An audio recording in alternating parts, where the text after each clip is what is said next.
会麻烦们坐下了，然后宣誓。Thank you for coming. In a few minutes, and we will ask. Later, we are going to ask him to do the. Thank you for your cooperate.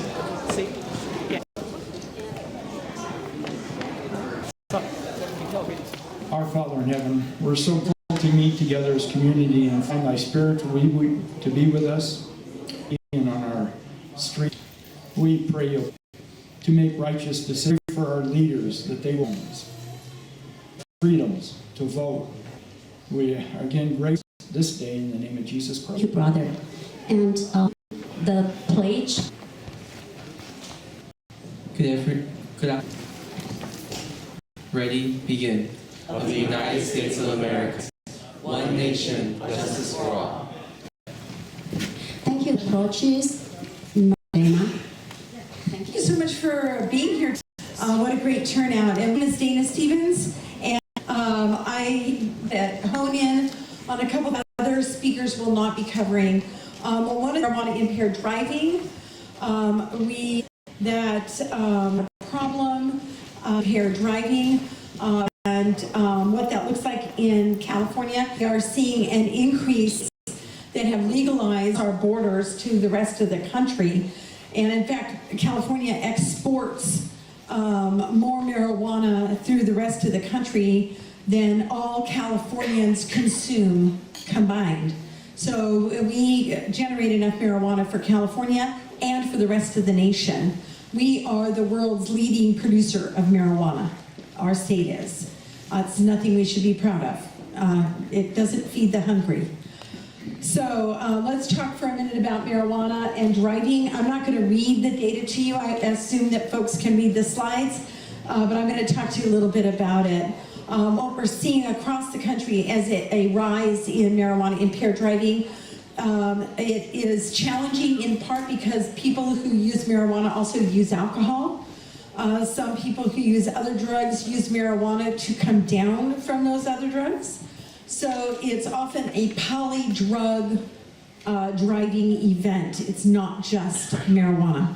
That doesn't mean that marijuana doesn't play a big part in the impairment process. There's arguments back and forth about whether or not we should have what's called a per se limit, the way we do with alcohol. Kind of everybody knows if you're a .08 or better, or worse, actually, you're going to get a DUI. And you're not even going to fight that in court if you're a .08. We don't have that kind of, that's called a per se, meaning you're just impaired. Doesn't matter if you're going to walk the line, if you can touch your nose or count backwards. If you're tested over a .08, you're going to face a violation. We don't have that same per se for marijuana.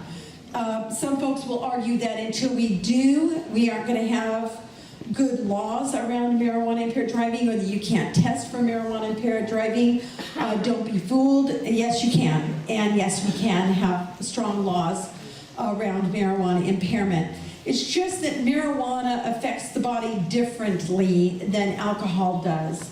The peak, if you're smoking, is different than the peak of intoxication when you eat products that are laced with THC. So it's just a different animal. We are coming very close, and in other states they are already using, and other entire countries, in fact, already use a swab, a cheek swab, to test for THC right there on the scene. So we can't hide behind the fact that just because marijuana or THC impacts your judgment and your ability to drive differently than alcohol, that it's not still a problem. In fact, across the country, people believe that marijuana impairs your driving and that you should not drive after using marijuana.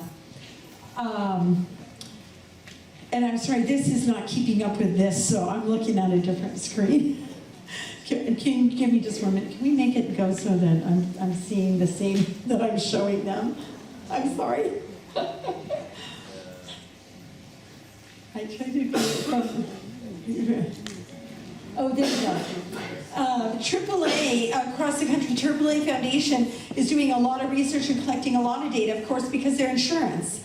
And so are other insurance companies, but they're the ones having to deal with marijuana impaired driving incidents. So they're collecting a lot of data. They're doing a lot. If you ever want to look at the AAA Foundation website, they've got just a ton of really good information about marijuana impaired driving. But they're also collecting a lot of data. This was a really interesting one to me because this is among people who drive. I bet most of us came here in a car today. I've been driving for several hours. And you know, we all get in the car, we all drive, we want the roads to be safe.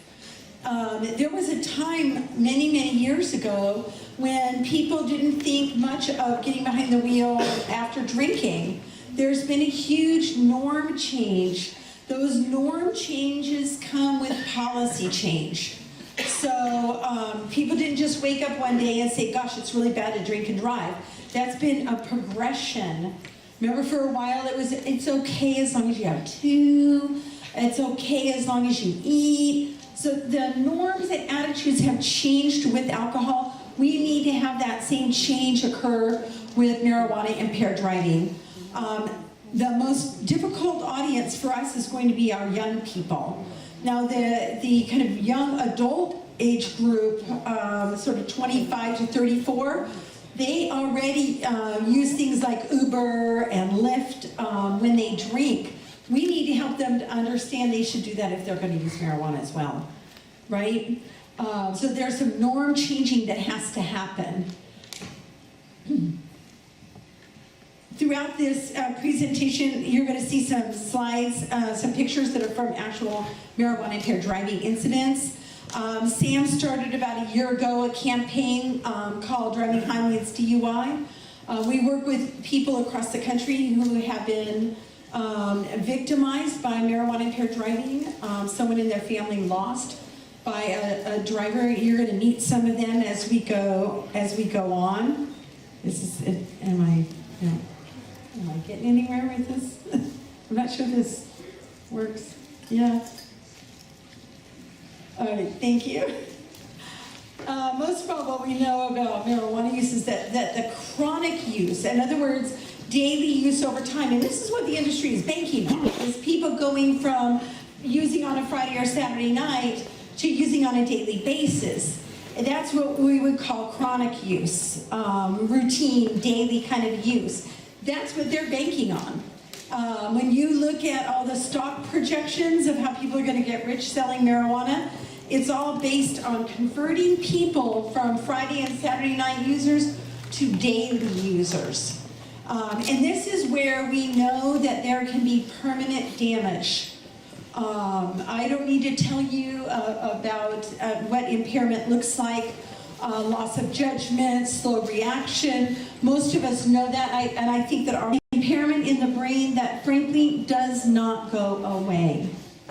Even if you stop, there will be some level of permanent damage, meaning there's going to be chronic impairment that goes with that. So that is something that we need to be aware of as well. Okay. Thank you. I appreciate it. Well, while we find the next slide, I'm going to keep talking to you about it. There is a big difference between using marijuana in the traditional way. Many of us are product of the 60s and 70s. I know I am. When marijuana was a different animal than it is now. It was 3, 4, maybe 5% THC. Today's leafy green, which is a highly processed leafy green. How many here like GMO in your corn and your other products that you eat? No one wants GMO products, genetically modified products, right? We're all a little leery about that. Well, the green plant marijuana of today is all genetically modified. It's not something that just grows willy-nilly along the creek bed or something. It's very, very controlled and manicured so that it will create the highest level of THC in the green product. You often hear terms like sticky. That is the THC is that sticky part on the outside. In the leafy green product, we are seeing up to 34% of THC. And you see the neighborhood stores that open up, these retail stores. I don't call them dispensaries, because in my universe, a doctor dispenses drugs that have been FDA approved. I refuse to call them dispensaries. They are nothing more than a retail store for marijuana, for drugs. Just like you have a tobacco retail store, you know, the tobacco retail outlets. That's what these are. They are advertise. Go to weedmaps.com if you don't believe me. You can Google most of them in a community. A lot of your free little handouts at your neighborhood convenience stores will have advertisements for these kinds of stores. They advertise buy one, get one free. They advertise that they have special of the day.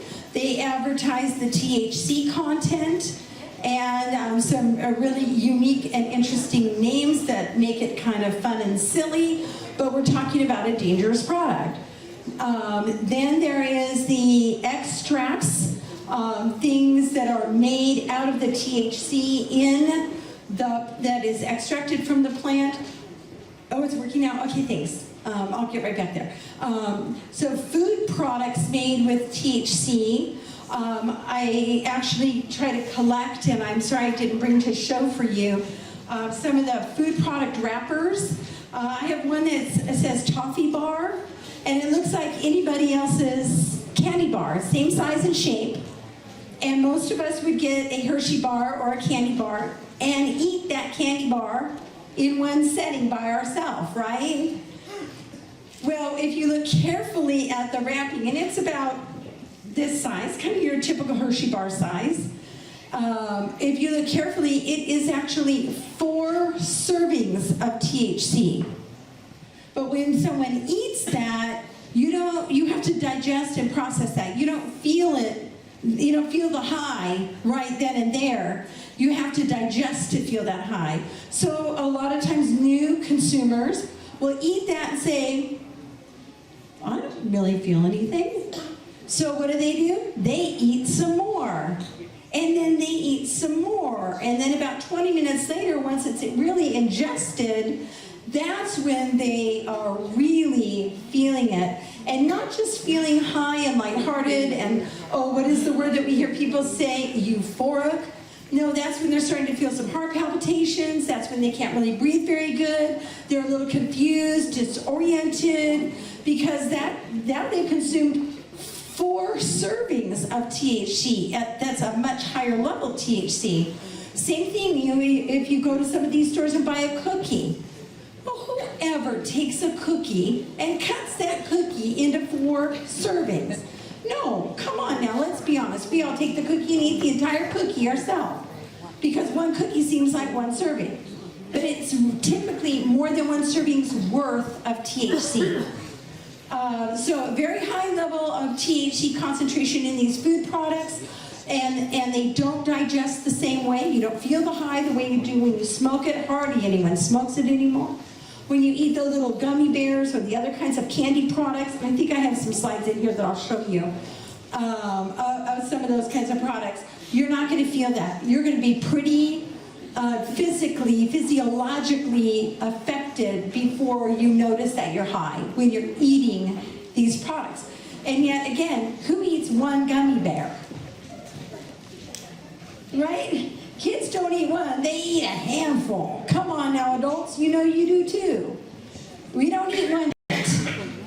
The other thing that young people are using now, or adults, I'm well over 60, and that's kind of what people my age are doing now, is not smoking it, but using these other products. The other products that you see sold at these stores, and they advertise in their advertisements. They advertise these products. These are extracts. They range in the 80 to 90% THC. So when you see the little vapes that the high school kids are using now at a much higher rate than ever before, they use those to dab marijuana. And what are they dabbing? Oh, it goes by all kinds of crazy names. Wax, butter, the shatter that looks like a peanut brittle almost, that broken up hard candy. So those are very high THC, and again, you don't feel it as soon as you use it. It takes a minute. Although if they're smoking it, they will. So that's what people are using, and then also getting behind the wheel of a car. Also thinking it's okay to go to work because, after all, I get a backache and it's my medicine. But I don't know, is that what you want for employees at your place of business? And by the way, businesses still have the right in California, as they do across the country, to maintain a drug-free workplace.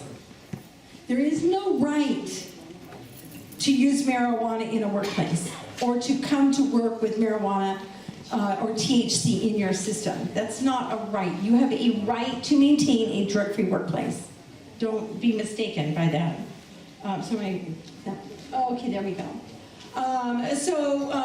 Back to the driving situation, we really just need to change how we talk about marijuana today. It's not a joint. No. It's not a joint like most of us knew when we were growing up and we were young. At least some people in this room I think might have. Not everyone. But it's a different product. We need to change the way we talk about this. Call it whatever you want. It is a big agribusiness today. It's big agribusiness. And the halls of Sacramento are filled with lobbyists that are trying to undermine the local control that was built into Prop 64. There is a paragraph in Prop 64. There was a paragraph in the line in the paragraph on the ballot measure that came in everyone's voting pamphlet that said municipalities can choose whether they want to or not. I worry because we hear from local elected officials, well, we're going to be sued if we don't allow it. No, the Supreme Court here in California has found in favor of municipalities. You have the right as a municipality. It's called your land use authority. And actually they call it the land use policing powers. Woo, that sounds kind of big. But it's that local elected officials get to decide what kind of business is. And that ranges. And they know what's best in a community. They hear from you, their constituents. And if they haven't, I'm presuming that's why you're organizing, so they will hear your position, hear what you want for your community. Do you want your children, this is a beautiful high school next door, do you want those children walking past 3 or 4 or 5 stores on their way to school? Because right here in LA County, you've got sign spinners standing outside of marijuana stores with their advertising, spinning the signs. Down in San Diego, where I'm from, we also have kids that are becoming use these little manicure scissors to clip back the leafy green product to concentrate the THC in the plant. So we need to change the narrative, and we can only do that when we really understand what is it we are talking about today. These are some of the products I mentioned to you before. These are some of the names that you hear. If you see these kinds of things scrawled on a kid's notebook, or you see advertisements in your community for things like Chiba, Kiva, Chiba Chews. We hear that a lot. Chiba Chews. These are little candies. And what about medical cannabis? I don't use the term cannabis. It has always been marijuana. The industry, in fact, the marijuana policy project uses the term marijuana. It really wasn't until partway through Prop 64 when advocates helped to really shine a light on the negativity associated with marijuana that suddenly it is, oh, well, we should call it something else that's more palatable. So that was a branding campaign by the industry. I don't use that term, but you hear that. These are the ways that you hear it and see it packaged today. What can you do in California? Prop 64 allows you to keep 6 plants. And I think this is what most people were thinking of when they thought about 6 plants. It's not such a big deal on someone's back porch. That's not exactly what we're getting. This is what we've got instead. And a lot of it is funded by the very cartels that we were promised were going to go away. Remember we heard that? We're going to make all this money on taxes and the cartels would go away. Well, that has not happened in California. Number one, we've collected less than 40% of the promised taxes.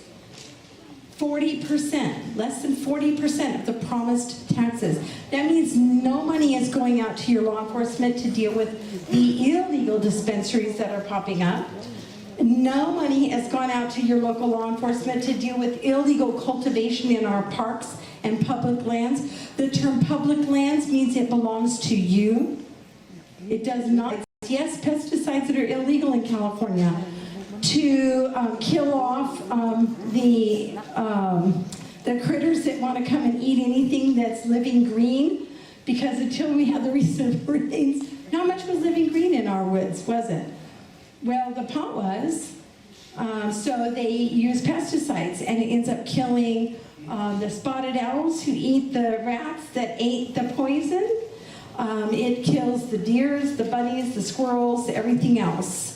That is on our public land that belongs to every one of you who pays taxes in California. So this is kind of what it looks like. This is an actual grow out on public lands that I got from someone in the U.S. Forestry. I talked to you a little bit about some of the other kinds of products. These are what I was talking about, this kind of, you hear honey or gold liquid, that's these down here, the dabs, they're the little drops hanging on there, those are called dabs. This is just some of the byproduct. This is the extracts, the concentrates that we see now. And what about this? What about this product right here in the corner, the far corner? What do you think that is? That is the only thing on the page that's not pot. That's hemp. That's hemp. You do not get high on hemp. In fact, by definition, hemp has to have less than 0.3%. Less than 0.3% THC to be considered hemp. So you can roll that rope up and you get candies and goodies that we have found here in California. Yes, don't you just love it? Who grew up on Pop-Tarts? Now we have Pop-Tarts. You can see they mimic some of the names of goods and candies and goodies that our kids are familiar with. And you can see this is how to shop for this stuff online. Visit that website. You'd be blown away. This is another myth we hear all the time. Well, marijuana doesn't kill. Oh, it's that alcohol that kills. Opioids kill. Marijuana doesn't kill. Well, let's have a conversation about that. Can we have a conversation about that? Yeah, we can. So, Because what I've been hearing is hold on 1 second. I think there's going to be questions at the end. because Yeah. the whole narrative that you're giving is We're gonna come back. I think they have a Q&A at the end. Let me go ahead. You said we don't want to hear you. Why don't you shut up? So, I'll give you an example. In the community where Shut up. You shut up. in the community where I live, a mom and her boyfriend grow marijuana in their house. They've turned every room in the house into marijuana cultivation. They are not a licensed marijuana retail store. They were so high themselves that mom did not wake up when her little 5-year-old kept tapping on her shoulder, "Mommy, mommy, mommy, mommy." And why was he trying to wake up mommy? Because the little 3-year-old sister had wandered out into the backyard, fallen into the pool. When he couldn't rouse mommy, he went out to try to get his little sister out of the pool, and guess what? Both kids drowned. But because they were growing, so the marijuana didn't kill them, but marijuana kept mom and dad from taking care of them and saving them. But it wasn't bad enough the kids were dead. Mom and dad were so afraid, or mom and boyfriend, they were so afraid that they were going to get busted. They scooped the babies up out of the pool, put them in the car, and drove to a fire department to say they found the children that way. That's one example. We have another example in an apartment complex right by my office where mom and dad got high, went down to the box there at the Walmart, and it wasn't until the next morning when the neighbor children in this apartment complex found their child dead in the car seat. This is an infant. And it's that mom and dad were too high and simply forgot that they had left their baby in the car, and it was 103 outside. So did the marijuana kill them?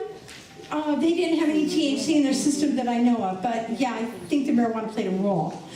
This car here belonged to a young man, and he got in that car. He had smoked pot, but in his mind, he was giving the keys to his car. This is his car.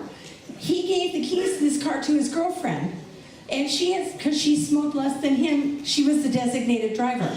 They get down the road, and this is what happens. He died. When charges were brought against her, and over a year later, she's going to go to court and have to face what happened, this was her best friend that she killed. So the day before her court hearing, she set herself on fire in her apartment. She doused the apartment in gasoline and lit a match. Was she positive for THC when she died? I don't know. But both of them are dead because they were both high when they got behind the wheel of this car. So, I want to introduce you to Jennifer. Jennifer had just graduated from college, 22 years old. She got a job. She's on her way to work one day, and it's early in the morning. Car flies through an intersection at 82 miles an hour, ran the red light, slammed into her car, threw the car across the road, in the air, across the road, into the front of a Jiffy Lube. The entire Jiffy Lube building comes down on her, and she's dead. This was in Ohio. Guess where he got his marijuana? Because they don't have legalized marijuana in Ohio. He got it in Michigan and drove back to Ohio and was using it in Ohio. So what happens in your state trickles over. Then I want you to meet Chase. Chase is a young man who went to Iraq, went to Afghanistan, served 2 tours for his country, came back, and stopped using the psychotropics that he was given. And that's what we hear all the time. Well, pot's better for you than psychotropics.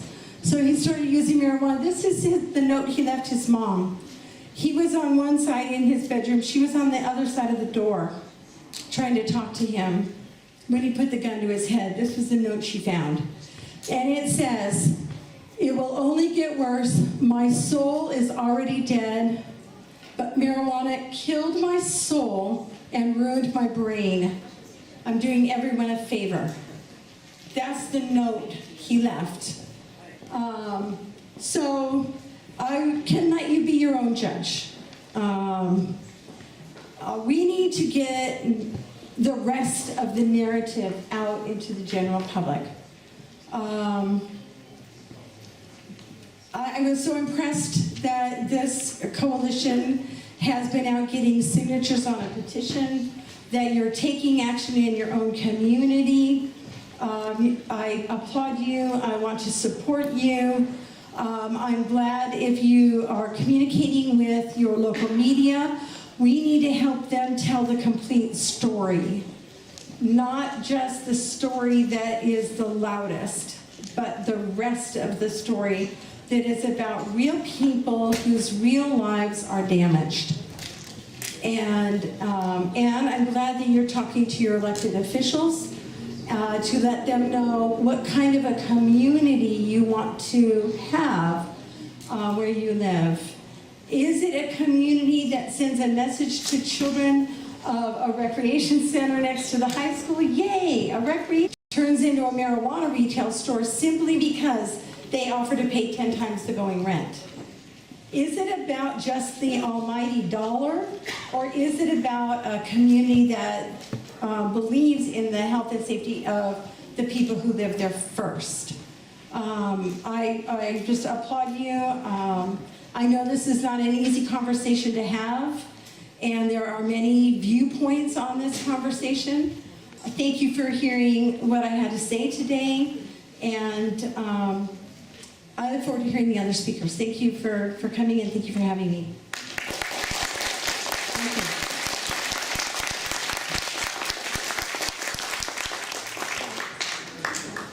Next on our panel will be Rethinking Access Marijuana Organization. Speaker is Dr. Arlis Benavides and his teams. Rethinking Access to Marijuana is a diverse group of community-based organizations working together to educate people about the harms of youth marijuana. More information is at www.lacountyram.org. Good afternoon, everyone. My name is Arlis Benavides, and great introduction. I just want to clarify, I'm not a doctor, but I do have a master's in public administration, and I'm a California certified prevention specialist. So in addition to that, I'm the co-chair for the education committee of Rethinking Access to Marijuana. And what we're trying to do is trying to do some community education. Let me get my PowerPoint set up, and then we'll get started.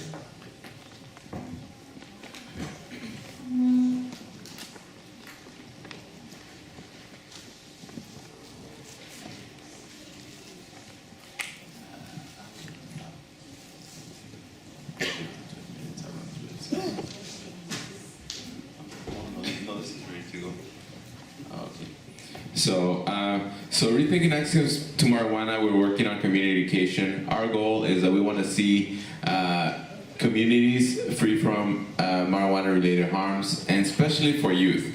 We're very concerned about the message that youth are getting. We know that marijuana is legal under Prop 64, and people want to make sure that the youth are getting the right message, because what's happening is a lot of normalization. And so youth think because it's legal, it's okay. But to the young people, I say, very important that you remember that it's legal for persons over 21.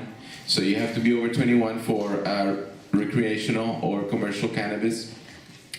And also that for youth, you really have to be careful about brain development, because the brain continues to develop until age 25. And so there could be really negative consequences for them. So I'll talk a little bit about that. Dana, thank you for the great presentation. You did cover some of the stuff that I was going to talk about, so I'm just going to run through our presentation real quick. And so what do we see about the normalization is that a lot of people, this is how they feel. They feel that if marijuana were legal, they would be more likely to use it.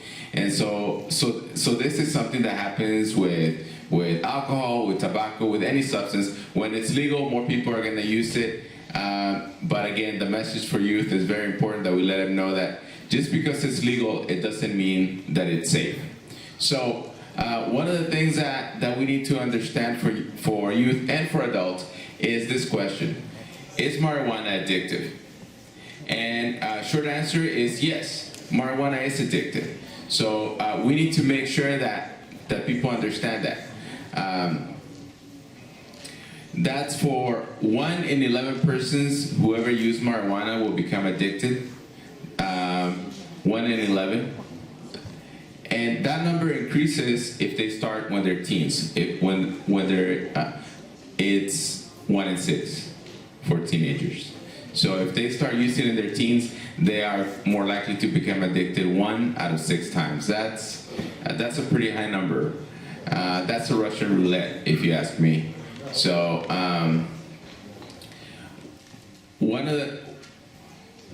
let's see. And what we're seeing with our youth is that the majority of youth that are in treatment for substance abuse are there because of marijuana. So it is a big problem for youth. It is a big problem using or experimenting with marijuana. They're vaping, for instance. They're using the edibles. And so it's very important that the youth know this is going to affect them. It's going to affect their brain development. It's going to affect their education.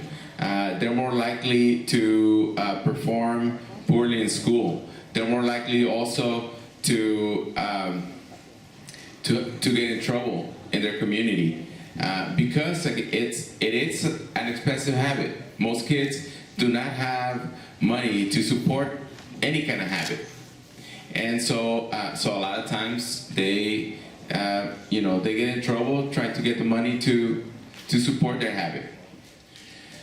How does marijuana affect youth? Well, it affects their coordination, memory, their feeling of pleasure, thinking, concentration, coordination, time perception, and also perception of death.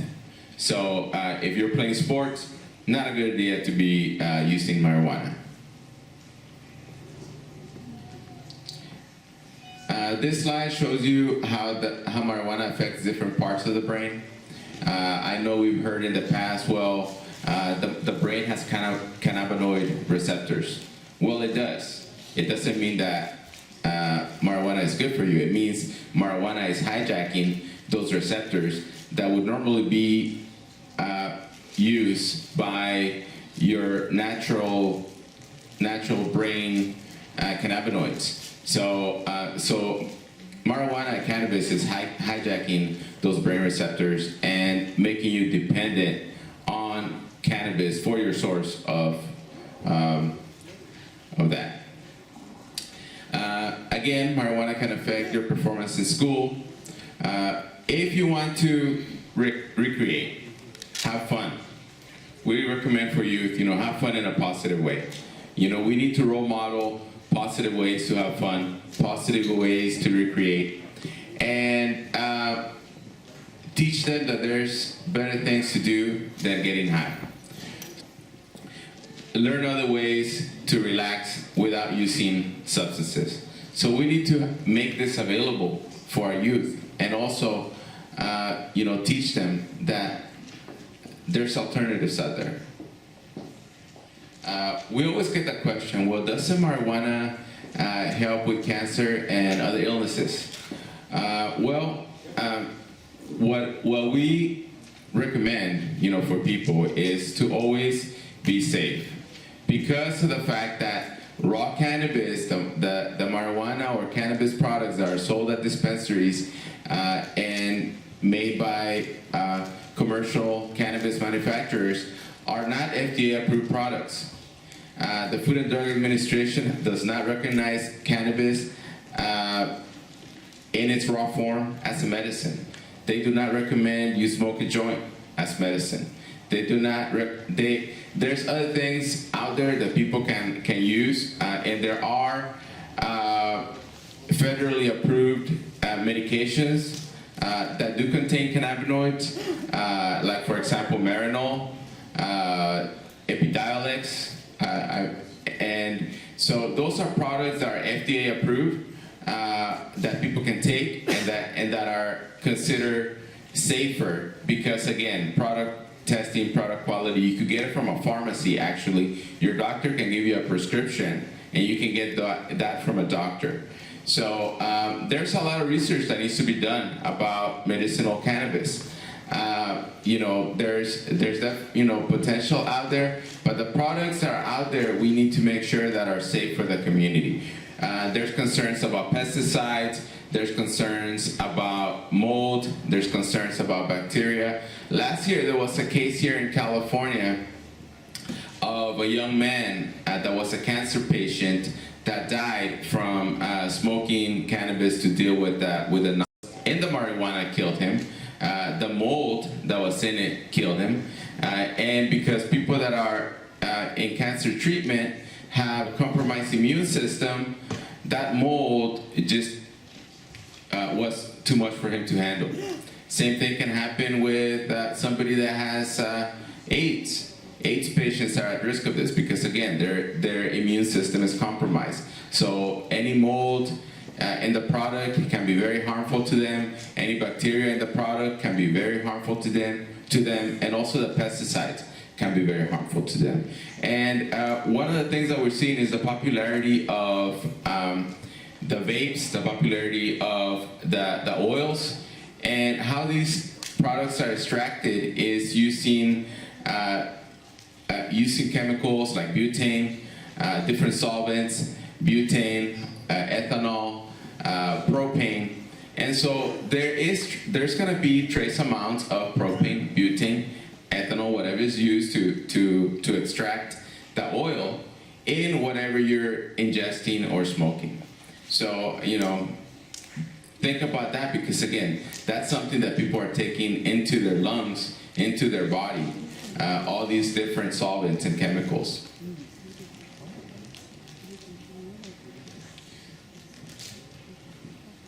So, so we want to just make sure that that people understand that marijuana does not cure. It is used to alleviate the symptoms of cancer patients, for instance, but it is not a cure. And again, the FDA has not approved raw marijuana as medication. So there's risk, and you really have to think about those risks. You know, you really have to think about it. You know, do you want to take a risk with the molds, with the bacteria, with the potency of the product that you know, you do not know how potent it's going to be.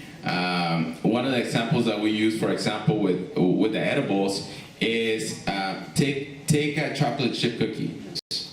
Is every bite going to have the same amount of chips? No, it's an impossibility. Maybe you can get close, you know, give or take 2-3 chips. I don't know, maybe more than that. But that's basically what's happening with the potency of the THC in some of these products. There's inconsistency, especially in the edibles. So people can actually end up, you know, accidentally consuming more than they need to, or you know, in some cases they could be consuming less than what they think that they're actually getting. And more research needs to be done on using marijuana for pain. Again, there's products out there that have been tested, that people know that they work, and it's very important that people understand some of these products. Again, they're experimental at this point. CBD, you know, we hear a lot about CBD, and CBD, it's important to know that it could also be obtained from hemp, and like Dana said, hemp does not make you high. So you can get CBD from hemp. If CBD is something that people are interested in, and it's very popular, I mean, you could go online, you know, your homepage, whatever you want, you're gonna see an ad for CBD. And also, because of the Farm Bill, hemp is a federally approved crop. People can grow hemp, and you can get CBD from hemp. So you do not need to grow the high THC marijuana to get CBD. You could just grow hemp. And so very important to understand also, like, going back to the product Epidiolex that I was talking about, that is used for treatment of seizures. The CBD in Epidiolex comes from hemp. So a lot of people say, well, the CBD from Epidiolex comes from cannabis. That's a technicality, and that's why we don't like to use the word cannabis. That's why we like to use the word marijuana, because yes, hemp is a type of cannabis. Like, you could probably see, you know, hundreds of different types of tomatoes and hundreds of different types of beans and corns is being grown for the high THC content. So, so we prefer to say CBD from hemp rather than CBD from cannabis.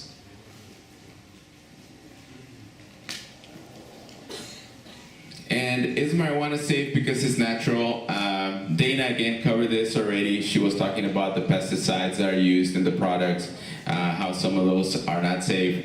And even if you do not use pesticides, one of the things that you cannot get around is mold and bacteria. Mold and bacteria are going to grow in any plant that any plant that you have agricultural product or at home, you're gonna have mold, you're gonna have bacteria develop in some of those plants. And we see recalls of different things out there. We see recalls of salads. We see recalls of different products out there.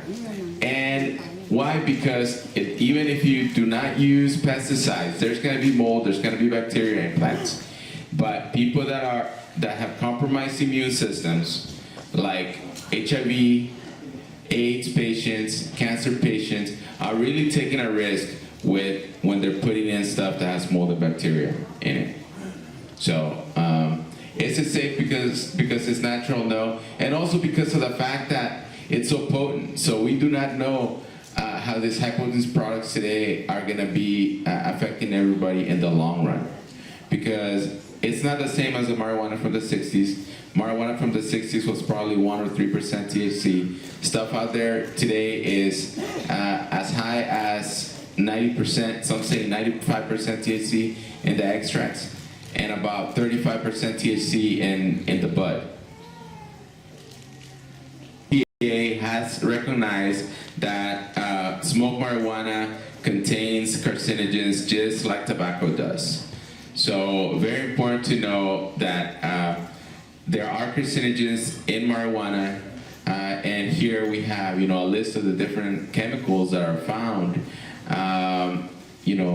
that are carcinogen in smoked marijuana.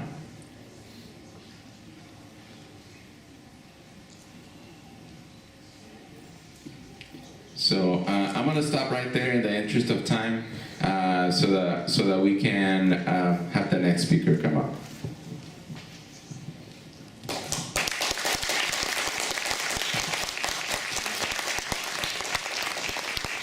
Next on our panel, we'd like to hear from resident speaker, Mr. Jonathan Cow, and he is with El Monte now, your community.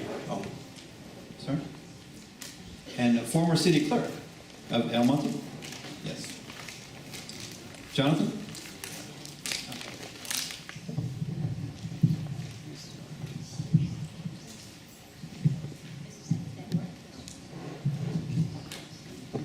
Sorry.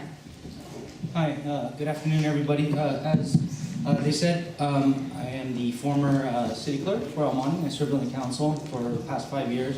And I'm not going to get into anything of the marijuana stuff.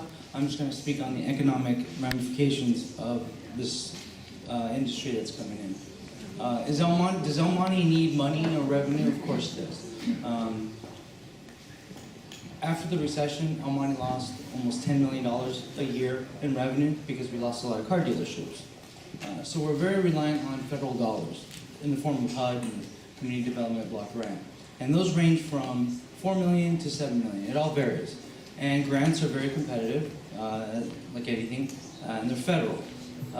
So what I'm getting at is, however you feel with this presidential administration, the former Attorney General, Jeff Sessions, has made it very clear cities or municipalities that do violate federal law put at risk federal dollars. So that's just one aspect of that. Again, does the city need revenue? Of course. But we have consultants and auditors that's done, we're mandated to do, and we get overnight parking passes to closing a fire station again. Okay, El Monte used to have its own fire department up until 1997, but then we contracted to LA County in hopes that it will probably be cheaper, but now they're not. In fact, they're the second most expenditure for the city under the police department, you see, and they've never been cut. We did close one fire station before, a couple years ago, right after the recessions, but we lost 50 police officers. And when we closed that fire station, we saved about $4 million. But we didn't have one complaint. We didn't have any kind of impact or safety impact to that, because El Monte had its own fire department, so we had an excess. So we have 4 fire stations, and theoretically we only need 2. Okay, the fire department spends a lot of money in campaign donating to keep that fire station open. So that's what a lot of things that the people don't understand. It's about money. This industry, the cannabis, has donated heavily And as city clerk, one of my jobs would be the legislative administrator, but also I would see every nickel and dime that would come into the city. To run for mayor or council 10 years ago, it cost about $25,000. Now it's almost $250,000 if you add in all the other additional donors and stuff. So that's what this industry is about. Not getting into the morality or anything of the marijuana, but it is for the campaign contributions, because people on this council and El Monte, the elected, want to move up in higher office, okay? And that costs money, okay? For example, our mayor's running for Congress, okay? And probably has $150,000, but he'll need $1.5 million, okay? So where are you going to get that? So this is a vehicle. This industry won't fund it all, but it'll fund a good portion of it. So that's what the reality of it is. If El Monte had, for example, campaign finance reform, where like I think West Covina has done it, where they're not allowed to take money from contractors, developers, or anything that the city's doing business with, this business would not come into the city, period. Not at all. So that's kind of like the truth of it, and that's pretty much what I want to inform people. All this information is at City Hall through public records request, but you can see how much money is being dumped in for this development. When this was initially came to the council, I think about only two residents were in favor of it versus over 130 people who spoke against it. Almost every school submitted about 24 letters from children. 3/4 of all the elected officials came in, and all the superintendents said, no, don't do this, don't do this. Because one of the job of an elected official is to carry out the will of the people, okay, no matter what. And so that's why this is a very, very controversial topic, and how it's kind of weird, but I just want to say the city is not there yet where it needs this type of revenue. There's too much at risk that we can get it if we go this route. And this just opens the door for other things. And again, not getting into the morality of it or how it is, but it's just we don't have the infrastructure yet to house this. And personally speaking, they're planning a lot more marijuana farms and dispensaries than people even know. That's the sad reality, but people don't realize that. They're not just going to open up cultivation farms, you know. That's just the reality of it. And right now, what's going on in the San Gabriel Valley is El Monte is gearing up to be like a one-stop shop for marijuana, because other cities do not have the council and the votes to open or pass any leagues.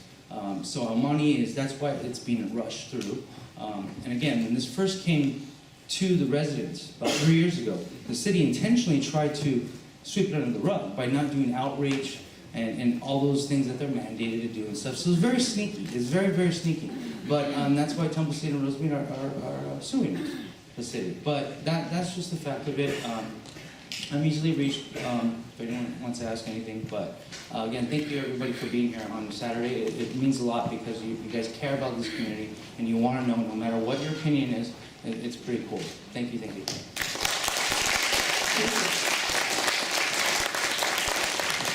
Next on the panel would be Ms. Irma.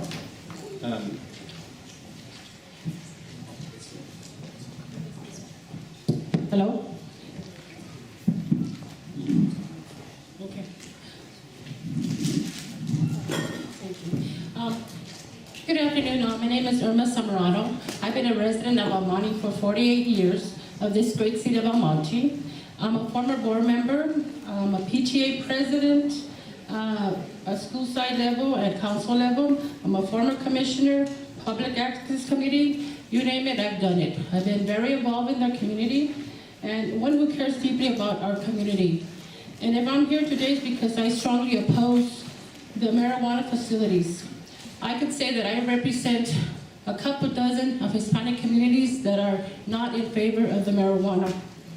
And also I want to ensure, if I'm here, I want to ensure that we keep our children safe. It scares me to know how close the facilities are to our schools, to our surrounding schools. You know, what message are we sending our kids that it's okay to smoke marijuana? It really concerns me. I want to talk about an assault. I was assaulted on December 18, 2018. I attended the city council hearing to object the project. I was assaulted by one of the pro-marijuana paid supporters who was smoking marijuana on the lawn outside City Hall. The assailant grabbed me, pulled me down, knocked the wind out of me, making my neck and back go into spasm. I heard a pop in my back and immediately felt chest pain. I was transported via ambulance to Arcata Methodist, and I was kept to rule out a heart attack. I immediately informed El Monte PD. I made the initial reports, and to this day I don't have my police report. As you can see, the violence that marijuana is bringing into our city, this is not the only incident. There's more incidents out there, and I am scared for my community. And that's why I'm here speaking out. The city is making the marijuana into a medical use. It's medical. No, it's about having 11 or 20 facilities in our city. Are they crazy? 11 to 20 facilities? You know, they're going to ruin our future generation. The property is going to go down. The violence is going to go up. Insecurities of our city. What message are we sending our kids? And this is appalling. We walked, GreatLACA walked and got 5,600 resident voters to stop the first marijuana facility. And the residents, the voters, did not know or informed of the facilities that were going to be put in our city. That's alarming. That's why we were able to get 5,600 signatures of registered voters who will probably do a recall if we want it, because we need to recall these people. The mayor and city council, I call him hashtag not my mayor, because he is not my mayor. He doesn't represent me or anybody in the community in regards to this. I strongly oppose the marijuana. Thank you once again to GreatLACA for their support. I admire your tenacity. Let's continue to press forward. Let's continue to make El Monte better and to keep our children safe. That's why I'm here. Thank you.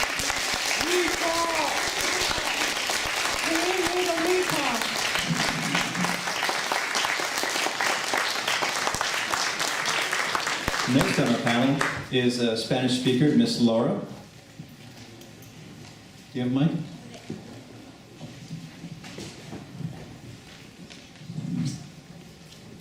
Thank you for coming.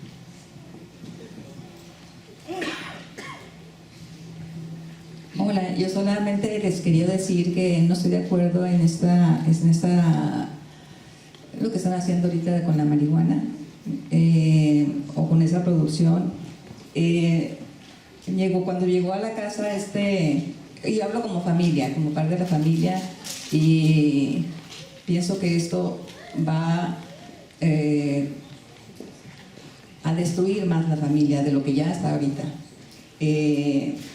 Cuando llega este boletín a la casa y dicen que promoviendo que se va a hacer y abrir esos locales para el cultivo de marihuana, decía que bajaba lower crime rates.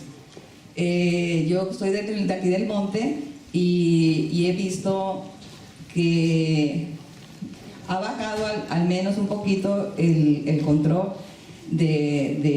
al menos en mi área, en lo que yo vivo, pero yo normalmente camino con mi esposo y anteriormente en algunas partes cuando iba caminando podía oler a marihuana.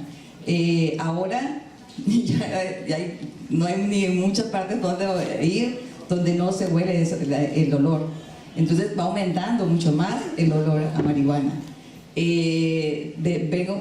También estamos trabajando en la iglesia nosotros y vemos la destrucción de los muchachos también.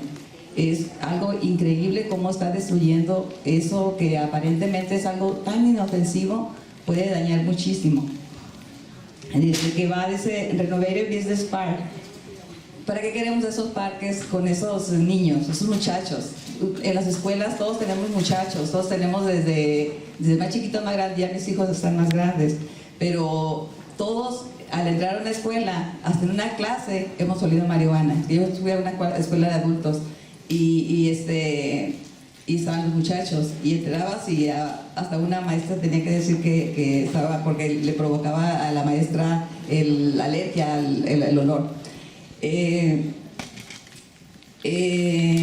iba a dar reconstrucción reconstruir la ciudad. Hablaba una persona aquí sobre lo del dinero, y realmente todo esto va hacia el dinero para mí, porque cuando había lo que ofrecían aquí, un high paying job in training, o sea, te lo ponen tan fácilmente. O sea, yo cuando lo vi dije, oh, está muy bien esto, y ya cuando lo leí dije, oh, para cultivar marihuana, no. Entonces es muy fácil de engancharse fácilmente en esto, y realmente nos dañaría mucho. Si alguien ha ido alguna vez a Ámsterdam, yo recuerdo cuando pasó la ley de marihuana, y yendo a Ámsterdam, cuando yo llegué y vi cómo estaban todas las personas o los muchachos afuera de los bares, idiotizados completamente, yo me quedé en shock. Vi a todos los muchachos, la ciudad completamente perdida. Cuando pasó la ley de marihuana, yo estaba súper asombrada, porque nomás de esas escenas de ver allá, poderlas ver aquí, para mí fue muy desagradable. Yo estoy por la vida, estoy por las familias, por los muchachos, me interesan los muchachos, y cuando veo yo que en las high school están afuera los niños o los muchachos con esa de esa mente media ida, ahora aprobando eso, sabemos que la marihuana dicen que es medicinal. Son bien poquitas se está comprobando que sí es medicinal, pero si es algo que está con control, con pura receta, se puede dar para medicina. ¿Cómo es que lo están haciendo ahora? Es como si la penicilina la pudieran hacer también. O sea, es algo contradictorio. Entonces yo lo único que lo veo yo, que esto es para negocio, y como decía una persona aquí, si ese dinero, porque yo realmente pensaba que tal vez iba a aportar a la ciudad, pero él estaba diciendo que ni siquiera esto va a quedar a la ciudad, ese dinero, ¿de qué nos va a servir? A destruir la familia, a destruir más el monte, que realmente queremos que se mejore, queremos que los parques realmente estén, pero no con muchachos adultos completamente adictivos. Y lo que había dicho la primera speaker, sabemos que después de menor de 25 años, si usamos cualquier adictivo, y eso es una droga también, la marihuana, dañamos nuestro cerebro. Entonces, es lo que puedo comentar.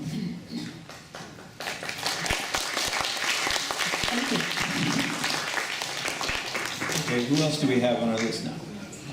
Former mayor of ICA, president, and also on the Los Angeles County Working Group on Cannabis, Vivian Romero.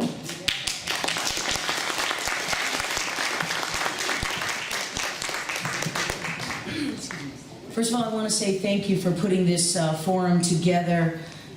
As was mentioned, I was the mayor of my city. I was president of 52 cities in Southern California for 2 years, all with their own police and fire departments. I also served at the pleasure of Los Angeles County Supervisor Hilda Solis on the Los Angeles County Working Group Advisory for cannabis. I want to tell you straight out, my position is I am opposed to marijuana coming into our cities. We are promised a lot of revenue. And let me tell you, we are going to waste so many resources, our environmental activity that's going to be coming into our cities. We cannot handle the mold and the fire issues that are going to be cropping up because citizens are now growing 6 plants in their homes, and they're going to be jimmy rigging. They're going to try to cultivate more and more inside their homes, and they're going to be jimmy rigging the electricity. We just saw a fire in Rosemead the other day where the person died inside that fire. They found bags and bags of marijuana. So people are getting greedy because they want to grow more in their homes. I want to say that I myself, I was very outspoken and opposed to the process in my city. Why? Because people came up and said, we want to pay you $50,000. That $50,000 immediately went to $100,000 for my vote on marijuana. And I refuse. I do not have a sale price on my forehead for my vote because I was concerned about the community. I was concerned about all the little meth heads and all the marihuaneros that are in our communities today. They're robbing, they're stealing, they're vandalizing, they're breaking into cars. Now the process in my city was rigged. I said that from the beginning. We had hired through our I believe all 5 of us voted for HDL to do the process and do what they call the scoring rubric. What does that mean? The scoring rubric was supposed to be a merit-based process of awarding the marijuana licensees in communities. And what happened? They were kicked out. And I didn't even know about it. As a council member, I was appalled because HDL was going to tell the council and the community who had a financial vested interest in those licenses, and it was bypassed. The city manager, at his discretion, decided he was going to put in another person to replace HDL, who's a qualified company, and replace it with another individual. And what do? They piecemeal the payment on the contract. I believe it was just under $20,000 because city managers have authority that's given to them. They can spend, some cities allow them to spend $50,000 without council having knowledge. They did it in piecemeal. So they said, we're going to give them $19,000 and $19,000. And so they piecemeal this in my city. And I was opposing that. And I asked for an email, which I read into the record at a council meeting very publicly, what HDL Matthew Eaton said to me, and it is now part of our record. See, a lot of these electeds, like was mentioned here, and I can only come from my own experience. Electeds are having serial meetings. They're violating the Brown Act, and they are predetermining a decision on the sidelines at restaurants or in coffee shops or in private homes, and they're determining to take an action prior to doing it in the city business. It's illegal to do that. You need to take pictures. You need to report it.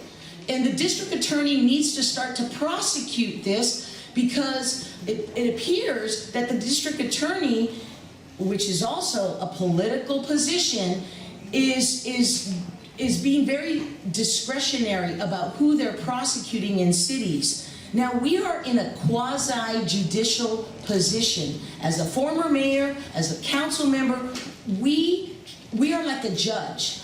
We have to hear all of the evidence before we determine what we're going to do.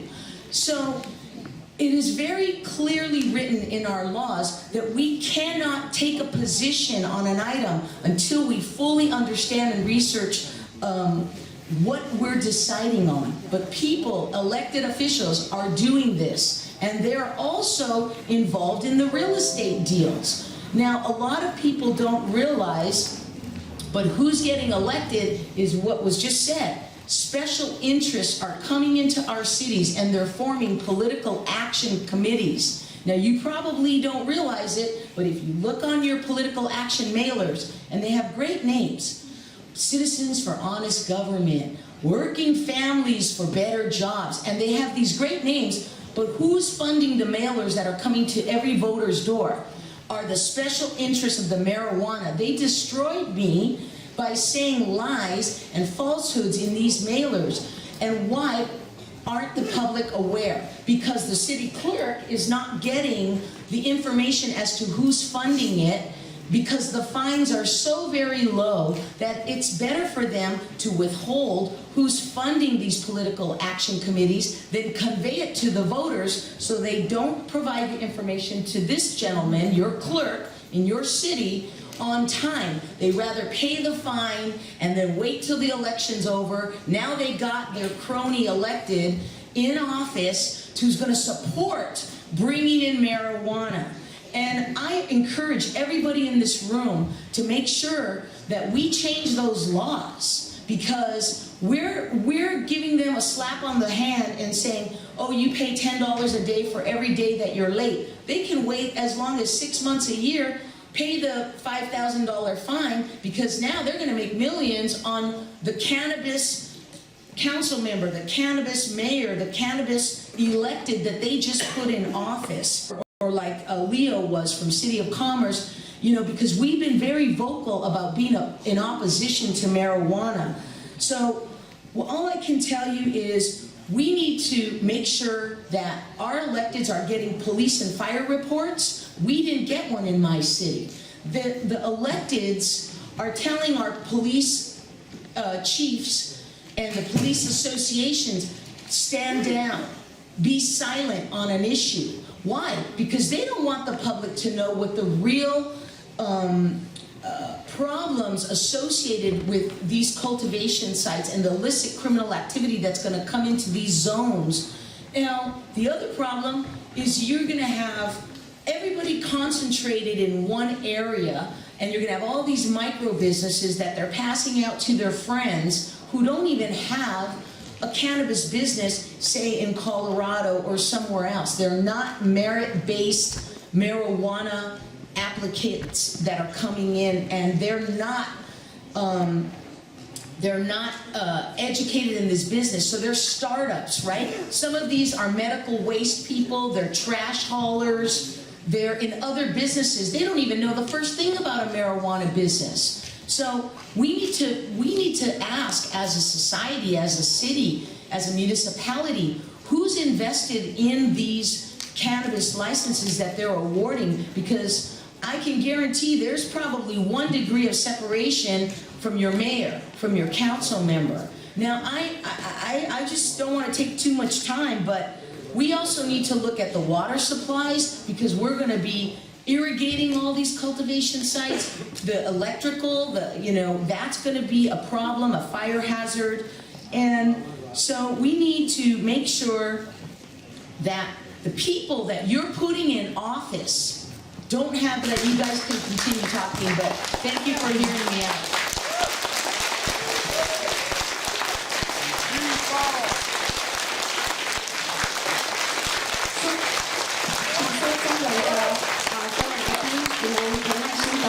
我们等一下最后时候会用中文、西班牙文会做一个总结。麻烦你们再耐心等一下，因为时间有限，所以没有办法及时的同步的用中文翻译，请接受我们的道歉。那我们等一下会做一个总结，那请你们继续耐心坐着。Okay. Next we have a briefing report from Mr. Benavides again from RAM in Spanish. Tina Flores. Before then, we have Tina Flores would like to speak for a minute. Tina? Are you gonna allow any questions? Yeah. If you would, your turn.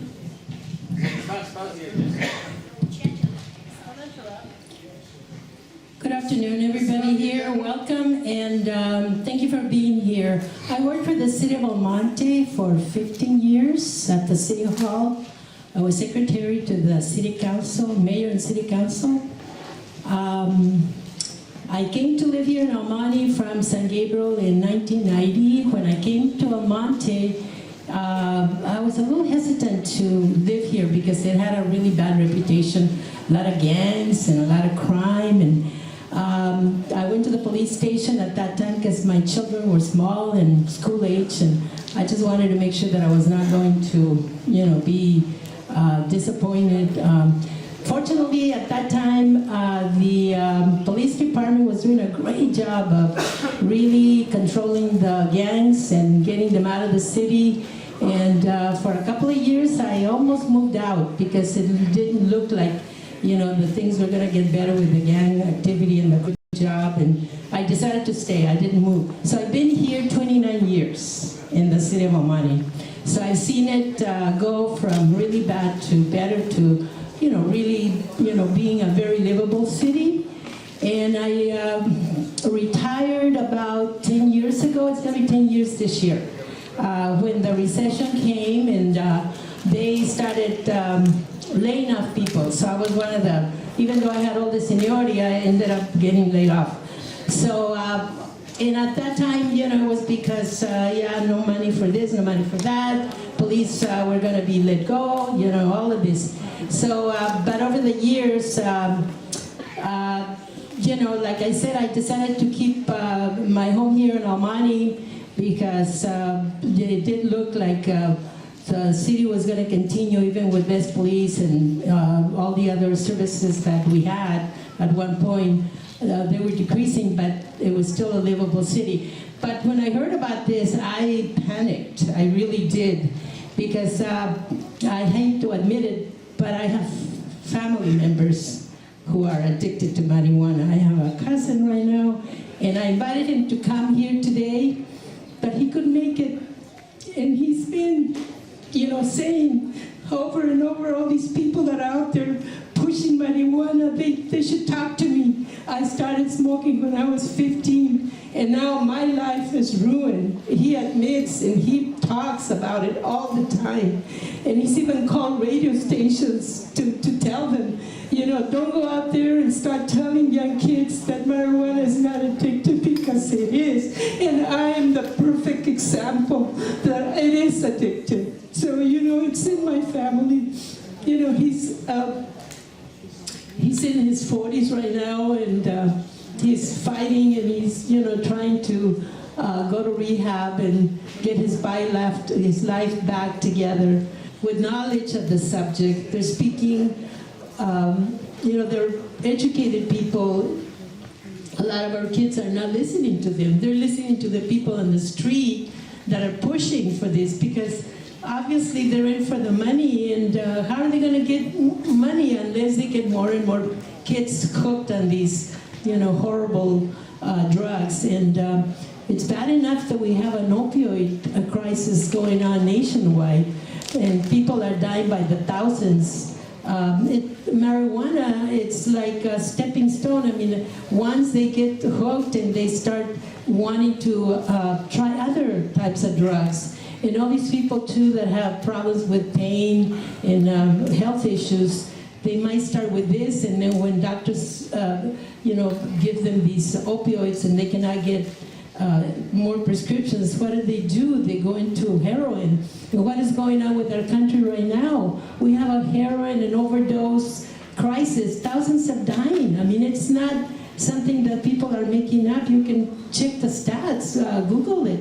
How many people died in 17 and 18 from opioid overdoses? And where a lot of these people start with marijuana, because they push it as, you know, pain relievers, and you're not gonna, you know, the people with all these issues that supposedly are gonna be taken care of by marijuana. No, they're not.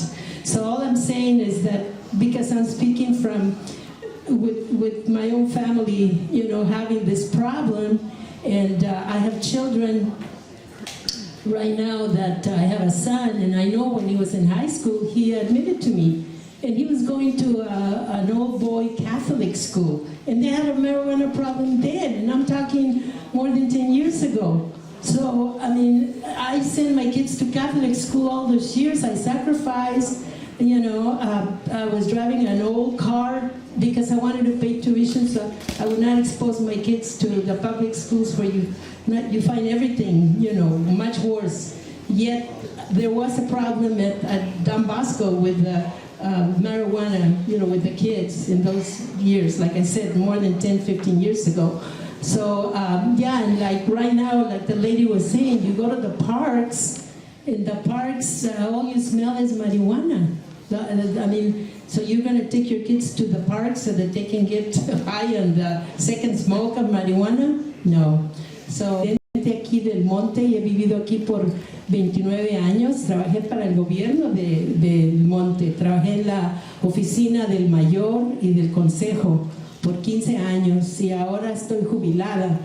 Y estoy aquí para alertar a todos los padres de familia, a todos los residentes, de que sigan luchando y que sigan peleando para que todas estas plantaciones que quieren instalar aquí no se lleven a cabo, porque todo esto es por dinero, eso es pura ambición al dinero, y no les importa lo que pasa con nuestros hijos. Yo tengo familia, tengo un primo y un sobrino que son adictos a la marihuana. Ellos lo han dicho y lo siguen diciendo, que no se dejen engañar y que no permitan que a los niños les empiecen a decir que marihuana es muy segura, que no son adictivos, que no les va a afectar el hígado, que no se van a enfermar. Mentiras, la marihuana es dañina. Y todas estas personas que empujan la marihuana como medicina y todo, pues tal vez en algunas situaciones pueda ser buena, no voy a decir que no, y aquí están las personas que saben y conocen de esas cosas. La doctora, todos los que hablaron aquí, hablaron muy claramente de todos los peligros y los riesgos que no quieren que se sepan, que lo están guardando, que lo están... tienen como un secreto, y la gente que quiere hablar y habla verdad la atacan físicamente, como a mi amiga Irma. Entonces, por favor, hay que estar alertas, hay que luchar, hay que trabajar, porque ¿cómo vamos a dejar nuestra ciudad? Yo ahorita estoy jubilada, no voy a vivir otros 40 años, pero mis hijos sí. ¿Cómo les voy a dejar aquí la ciudad? ¿Mejor que como la encontré o peor? Mi legado es de que la vamos a dejar mejor para nuestros hijos y nuestros nietos. Tenemos que dejar nuestra ciudad y nuestro país mejor que como lo encontramos. Gracias.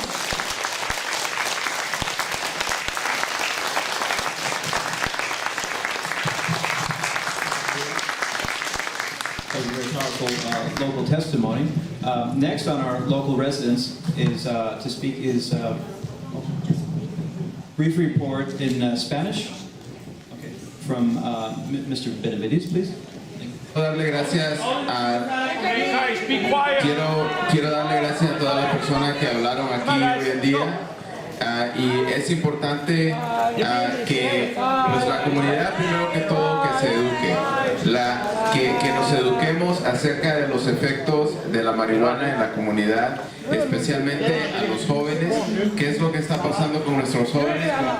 Como dijo la señora, los jóvenes están utilizando la marihuana y se están haciendo adictos a las drogas. Entonces es muy importante saber que los jóvenes necesitamos proteger a nuestra juventud. Necesitamos educar a los padres, necesitamos educar a la comunidad y no dejar que los intimiden y los presionen, porque es lo que está pasando. Muchas personas se sienten que no tienen voz, muchas personas se sienten que no tienen poder, pero sí tienen voz y sí tienen poder. Lo que nosotros hemos visto con la comunidad es que las comunidades pobres son las que más están siendo afectadas por las consecuencias negativas. Ya lo vemos, por ejemplo, con el alcohol. ¿Cuántas licorerías se ven, por ejemplo, en las comunidades pobres comparado con las comunidades de más recursos? Yo lo veo en todas partes. Entonces nosotros sabemos que donde hay este tipo de negocio hay más riesgo de crímenes. Uno de los riesgos que hay con el crimen relacionado con los negocios de marihuana es que los negocios de marihuana es un negocio de cash, es un negocio de efectivo. Entonces, por lo que es un negocio de efectivo, ellos manejan mucho dinero en efectivo.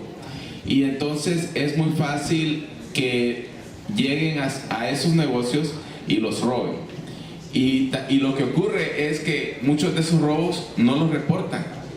¿Por qué? Porque es parte de la política. Si ellos reportan que algo está pasando, va existiendo un récord y ellos no quieren que exista ese récord.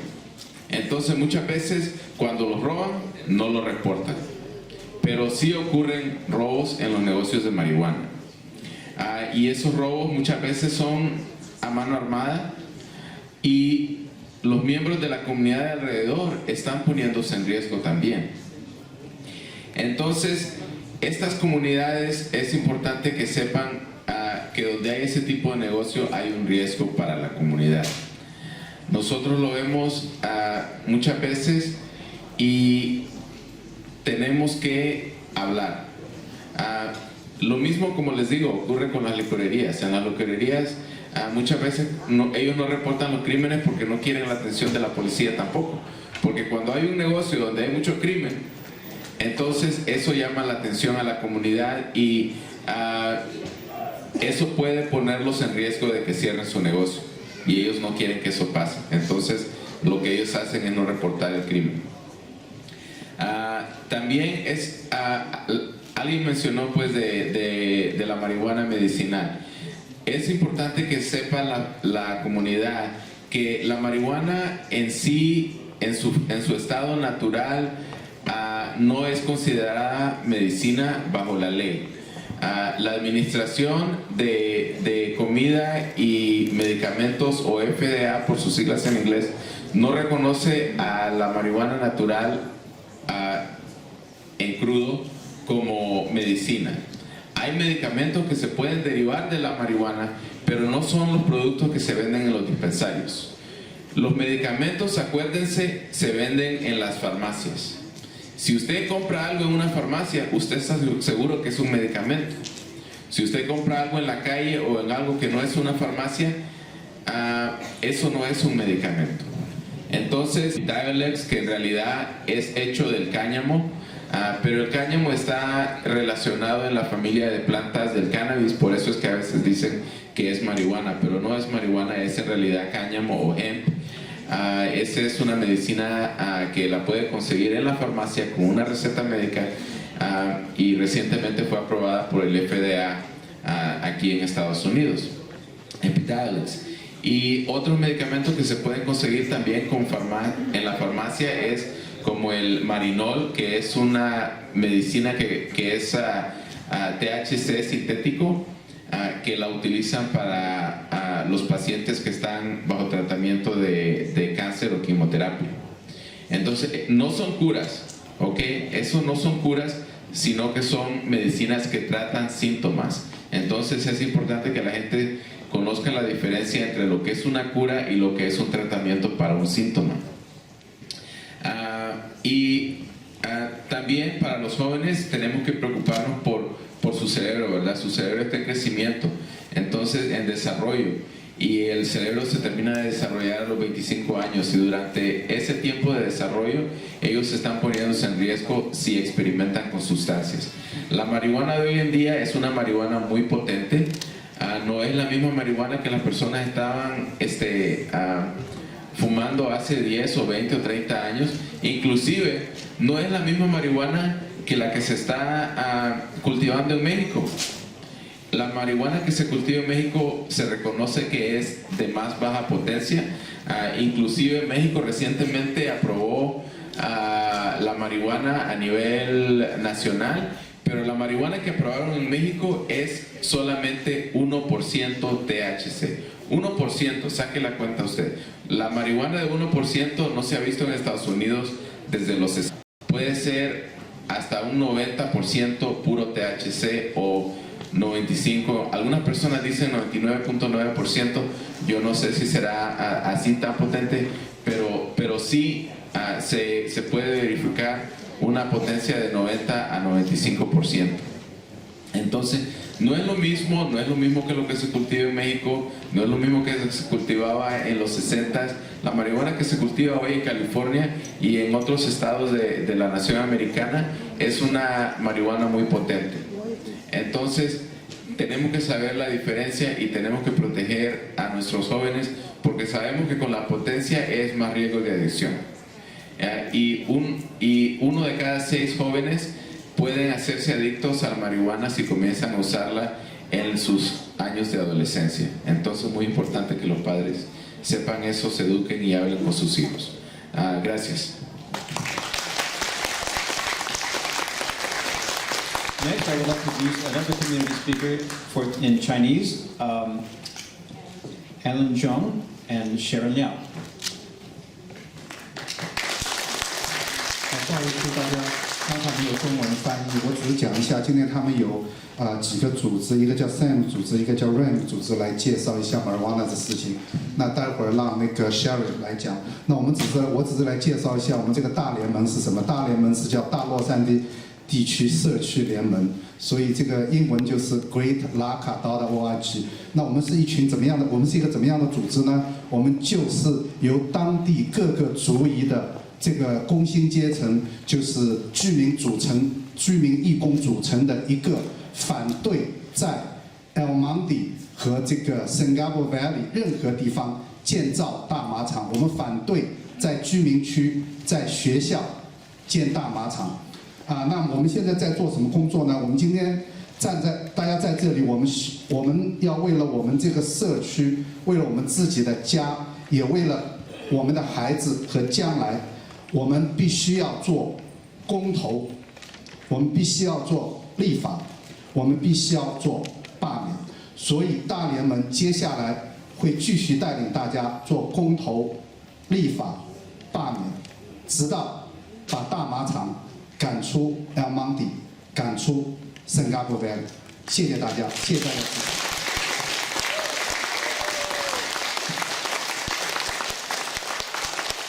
各位邻居，谢谢。大联盟其实就是你，就是我。提的说 DUI 很多是由大麻所引起的，很多呢时候你吃大麻的人呢，他刚吃的时候是没有反应的，那么过了一下子很久之后呢，他一直以为没有害起来，所以他们会一直吃，吃了很多呢就过量了，所以经常造成很多的车祸。那还有就是有时候他们现在就把它沾在奶油里面吃啊这些的，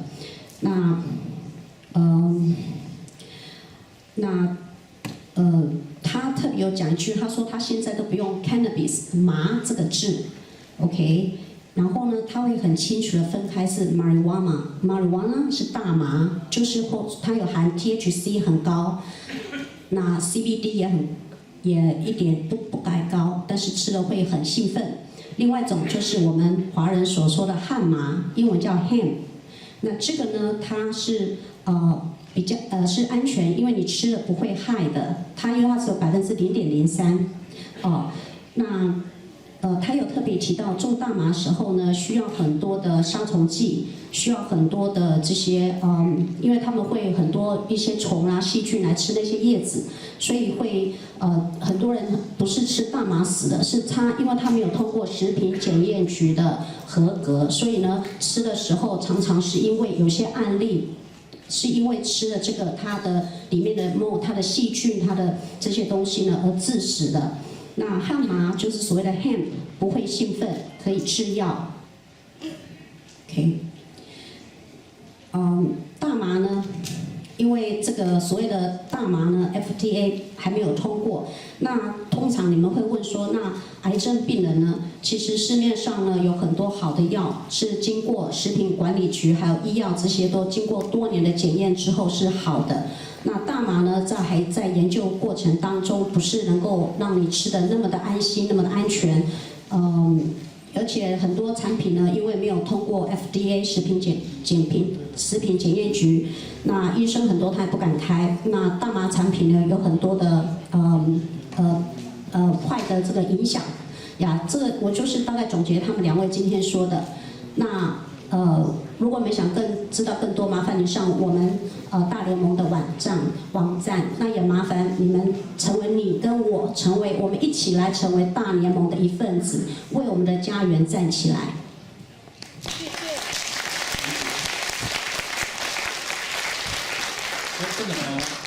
We would like to have a Q&A session formed from experts of SAM and RAM. Please welcome Dr. Dana again. I should just be very clear, I am not a doctor. So I'm sorry for the misunderstanding. Okay. That's okay. Just don't want to misrepresent myself.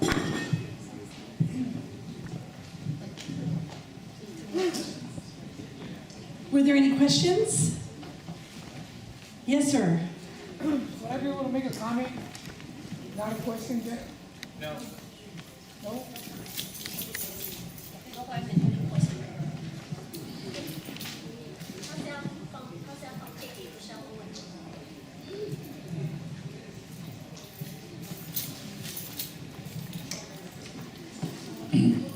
Good afternoon.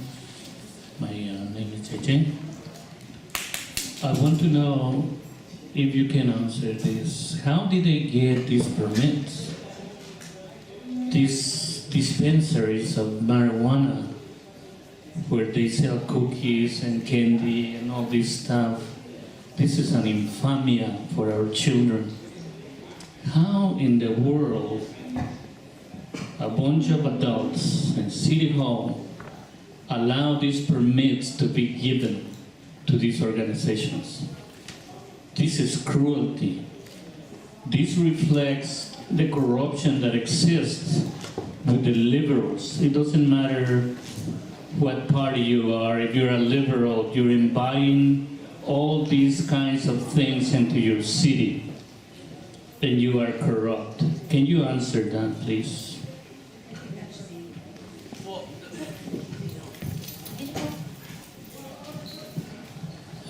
So for the city right now has a moratorium on having dispensaries. I mean, there's no dispensaries yet. At least once a month in the city of El Monte, there's either a grow house, an illegal grow house, or a dispensary that's shut down by the police. At least once a month. That range from operating, but there's really no oversight on that. So I mean, they operate, they close down, and then pay a fine, and then reopen. So I don't think the laws and the fines have caught up with the type of business that is, if that makes sense. So we have we do have, and sometimes they advertise on social media or on Craigslist. So it's very open. But again, the city of El Monte doesn't have the infrastructure to take on this. The guys who do narcotics in El Monte do gangs, so they double back. So again, we don't have the infrastructure to oversee it. So. And I just want to add, because I, sitting on a council, know that what happens is you do an RFP. It goes onto your city website. People apply, they have an application, and it's a joke of an application, let me tell you. There's a scoring rubric, it's a scoring process that associates, do you have a piece of real estate? Have you been in the marijuana business before? And they ask a bunch of dumb questions, and they don't do background checks on people, and they're not doing, a lot of times, the live scan. We don't even know if some of these people are even legal citizens, number one. We don't know how many investors when they're giving the permit. So I hope that answers a little bit of your question, but there's a process. But like I said, it's not a very good process. Sometimes they have like a 5-page application. I should have brought that because I have an application. And you should have it on your website, who's applying in your city. I know that we did it on Planet Bids. Even though I voted no for it, it was on our city website, and each person who applied for a permit was able to see the other people's address, their email, their phone number, and so forth. So I hope that helps you.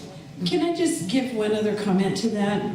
The most effective thing you can do to prevent the industry from taking over your city council or buying their way into having a store in your community is to show up at your city council meetings. Yes. And be on record saying this is not what we want. Be on record saying exactly what you said, sir, with voters, as the voters hold them. So that means show up. It means you don't have to have everybody there every time, but someone should be at every city council meeting and say just what you said. This is a travesty to the children in our community. And we will hold you, council members, accountable when it comes election time. Let them know that you don't approve. That's how you can change that. And that's how you can keep them from allowing more. Thank you, Dana. Well, I think that at the local level, we do have to get involved with the council, at the county level, with the board of supervisors, and also at the state level. SAM, which is an organization that Dana is with, they have on their website a link where you can go and you could see if your representatives at the federal level, because even at the federal level, they're already lobbying. They're already trying to get the Congress and senators to make it legal at the federal level. So if you go to the SAM website, it's learnaboutsam.org. You will see they have a link that lists which are the representatives that are receiving funding from the marijuana industry. So very important to know, you know, so when you're out there, when it's time for you to vote, look at that link. Look who is being supported by this industry. And I think it should be, you know, the same for any industry as well, because lobbying organizations are out there, you know, to promote, you know, their interests, not our interests, not the interest of safety and health or the community, but the interest of them making money. Hi, my name is Ramon Flores. I'm a realtor in Los Angeles, and I've been involved with the process, or been aware of this cannabis going on, you know, in my community in the city of Commerce since August of last year. And the misconception, you know, the frustration that I have is that we're talking about everybody get involved, and you have your council people accountable, whatever, but it doesn't work. It doesn't work because they have teeth, they have lawyers, and we don't. Right, you know, we can try to slow down the process, and you know, but they're doing behind the scenes meetings and making decisions, right, which is illegal. But you know, are you a lawyer to say that it's illegal, right, or to stop them, right? No, right, you know. And so the biggest thing is residents or community people can do against those councils. I've heard that that you can't, but I don't know. I'm not a lawyer. I don't know if that's true or not. My biggest thing is that we need to get lawyers involved so we can have teeth to fight back. You know, and sue them either as the politician that they are, or as the individual citizen that's doing illegal crime against our communities. You know, and so it's really important, you know, like, you know, that we protest so there's awareness, right? You know, get the media involved so other people know, but we really need to have lawyers involved so they can fight on our behalf. You know, so it's very, very important to me to see that happen, because it's a disgrace what's happening to our youth in our community. You know, kids are always at risk, kids are always rebellious and always gonna try something, right? But when somebody mentioned the word like normalize, when it becomes normal, you know, to get high, right, at a young age, when you're really trying to figure out what your gender is, what, you know, how you like to study, you know, if, you know, how you feel about yourself, that's hard enough. Now having to deal with being like, you know, sedated and dumb, we don't need that. We don't need dumb kids. We need kids trying to learn about themselves and how to grow and be successful and enjoy life. Life is complicated enough without making them numb and dumb. So, but we need lawyers to, you know, sue these people. Thank you very much.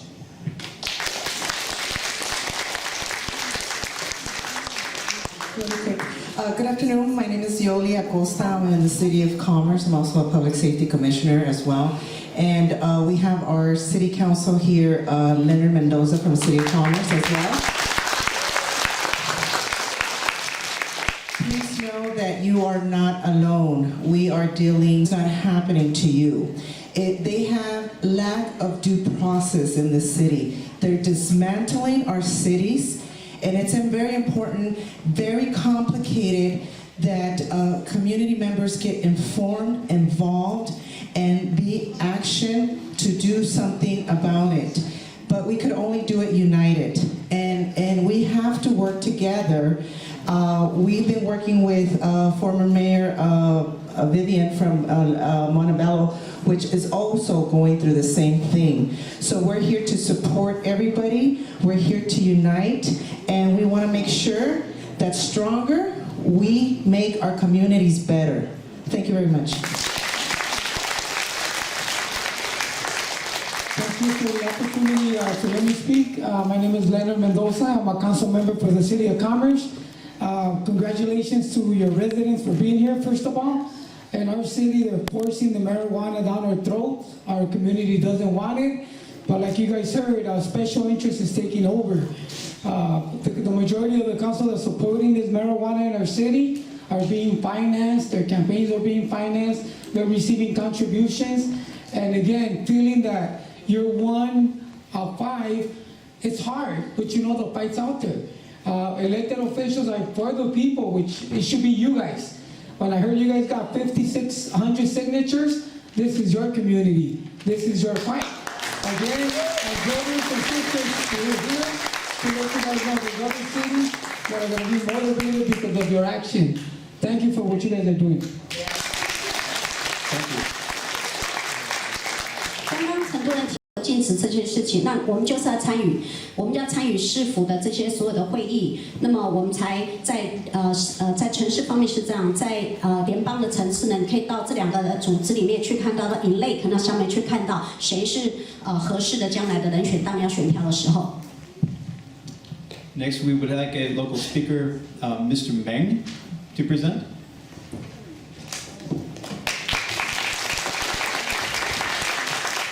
This is our final speech.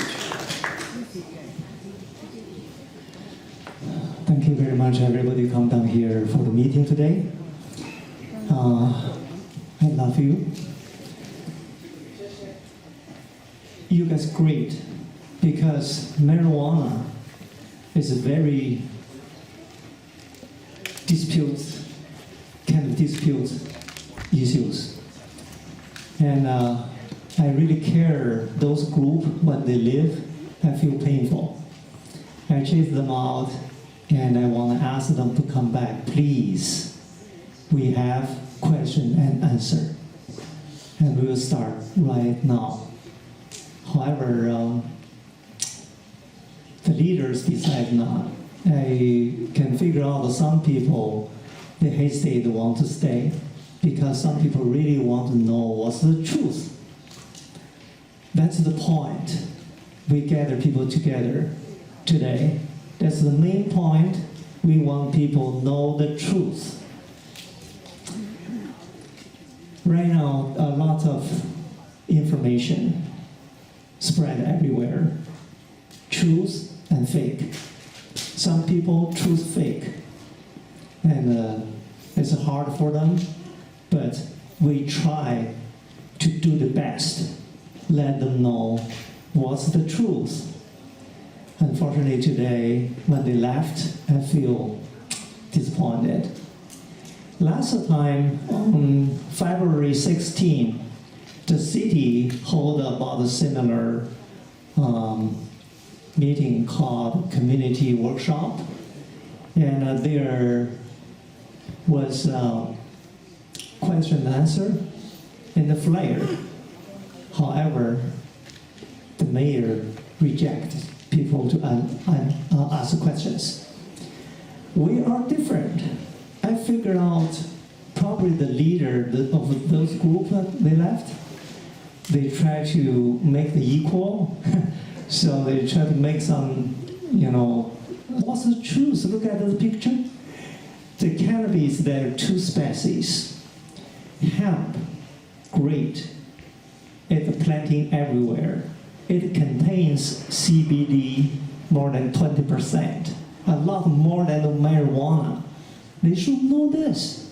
Very easy to plant and very good for the industrial use because the fiber is really good and the CBD a lot.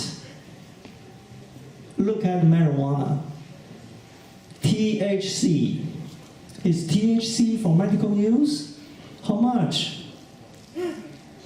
That's the thing. THC make people get damage their brain. They should know this. That's truth. That's why we don't want marijuana come to children. Because when they take marijuana, the damage, harmful, forever, bring their miserable life probably. So that's why we want to save the community. We want the community good. That's the purpose. We gather together to have this meeting. And I'm really grateful to the mayor and the councils and our panel and the experts, Dana, Arliss, and everybody here. Thank you so much for attending today. I believe this day is historical day because right now this machine is making life. And we will put it in the internet and people can see it free anywhere. And also, we are going to provide this video to the Congress. And they want to make it legalized. And we want them to know what's the truth, not supposed to push that. Instead, they should against that. And our organization formed from residents from many communities, because the cultivation and the manufacture, they will create a lot of resources of marijuana, THC stuff, and even they make things like cookie and they make like candy. Children very easy to take it. What's the consequence? So we cannot let them do that. That's why even very difficult, even we ready to get this place for today. Why so much? Is this a place community center? It is. It's for the people, correct?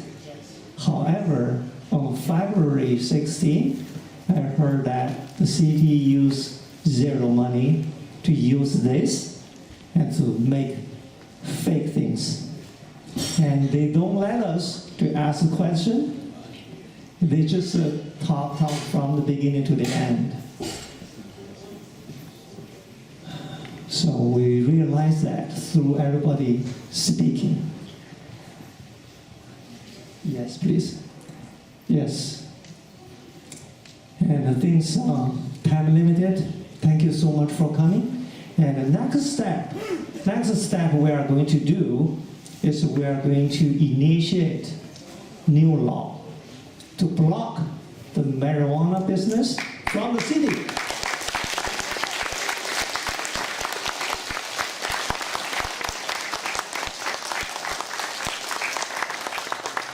Also, we realize that the mayor and councils who against our opinion, they won't be changed. They won't be changed. We have many steps from beginning to right now. I figured out they don't want to be changed. So the next step, we will do the recall.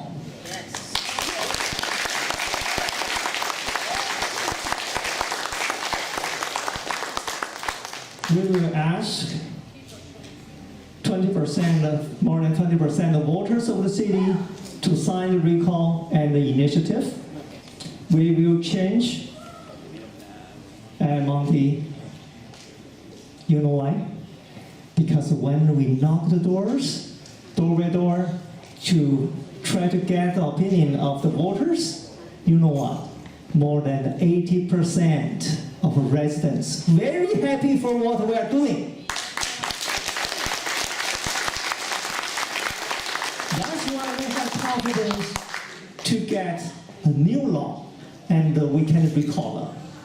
No problem, right? Thank you very much, and we need more volunteers.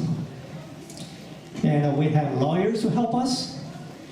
And we have many good people stand up more and more. So we have stronger and stronger team. And we will get successful. Thank you so much.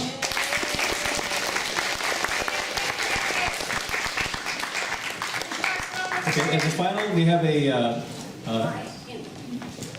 I'm sorry, with RAM, we have a final note from...